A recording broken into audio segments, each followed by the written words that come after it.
Government yokushabwa kubanza yashomesa abashomesa ahakubine kutwaza new curriculum kuhirwa ye Stephen Tashobya ol commissioner w'akakiiko k'ebyobururu kandi director wa Standard College Ntungamo ahamukoro gwo kusima beji ba senior 6 na senior 4 abashikireje mu mwaka guhwire n'abashomesa program agency ya new curriculum aha so mashomero abinja abashomesa n'itugambira izo ya senior ke tubakumenya cyo gukora noza gukora zamuka tubakumenya ko kucira tubakabatrayinga tubakumenya ko kutamba bitatirwa kurebera abana y'imikandisi so bine kuranga bashomesa abana amina bashomesa new curriculum. What are the expectations? What are the outputs? Umushomesa kugata mu yokubaza kamuhe abena amanyo ko yashomesa abana byo kwenda kubiya shabo government ikintu ekishakuma cyabaho erewo kuyayamba abana abo atumwana wire points 2 ukabara ku muto mu university atuno hono wenda ngwazi kandi abamwe tubakwebasa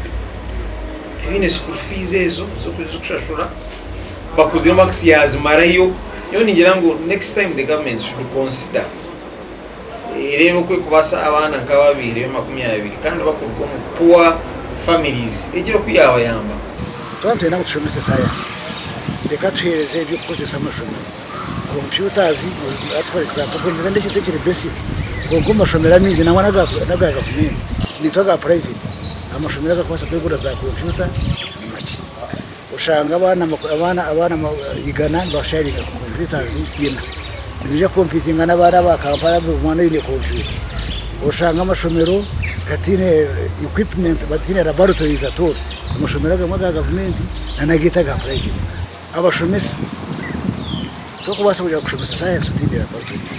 umukoro gwo gukozesibwa kujaguze myaka 23 utandikira no kushaba kandi Reverend Bernard Ngabirwe or principal wa Shitunga Divinity College ahigira abaziro butaruha kuhera abana nsima abaziri abari kufayo kandi nyongera kubahiga bamwe bahira abana babo fees abo kuba ikintu cyo kubasa ko mwana mu biro butumye no bwegese nabo kumuhe bindi byo tamuhire bwegese no botine cyo wamahereje mwe n'abazire ni mwe bari kufayo kera abana bit school fees kandi ngumiza mu kubahiga ngo nakakena kahango mwe heyo muhereza abana bit school fees n'ibindi bari kwetinga babashe kushomaje abeji mukaga basingira na points 20 umuri senior 6 bahirwe miliyoni 2 buryemwe abasenior 4 bahebwe biconco bitari bimwe kandi n'abashomesa basimwe Omuganda makuru kurugo muri Mbarara City abanya-Uganda nibashabwa kushomesa beji ebya science nangwa nebyemikono okurabiro mu nkore ya new competence based curriculum no kurwana sibura ryemeramo ebyona bigambirwa mushomo gw'abashomesa ari Emirates Primary School Rugazi Mbarara City tukoresa munonga ebintu ebya karimagezi kugira ngo umwana kwara ashome yashoma digestion kandi agaruke afune ekishani aza projector rebe digestion negendeta arebe ombero bw'omuntu n'ugufuna gutebyo kurya so science and technology n'ibintu bitwebembise munonga ahari Emirates Nursery and Primary School then kugira ngo nanebye mikono hands on and skilling twareba abana nibakora sabuni nibakora cyoka nibakora majuta buzima ebintu byona ebikwete gisomwana kubana na yombekwa kandi akabo mugashonyensya twareba ngo tweka Emirates nibyo twejunsi okwe niyo tushangire n'emirimo y'ebyemikono erimo obuhingi n'obushubuzi okubumba okubazira okuruka okuhesha ogwisireho na za kanyabwenge n'endijo mirimo mingi bintu turukwega nitwegesa abana ebyemikono muri ebi twine mu byo kuhinga tubashomesa aha garden tools ni ebintu turukoresa omusiri